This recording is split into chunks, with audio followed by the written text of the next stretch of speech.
Good morning po. Asama ang pakiramdam. May runny nose ako.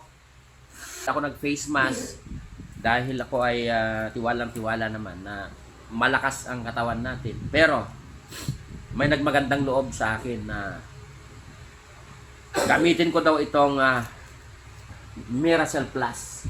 Ito. Miracell Plus. Bago sa market ito sa Pilipinas pero sa ibang bansa ito ay matagal nang ginagamit at napaka-effective. Pwede nila itong pang stem cell. Ito yung mga at ang paggamit nito ay simple lang.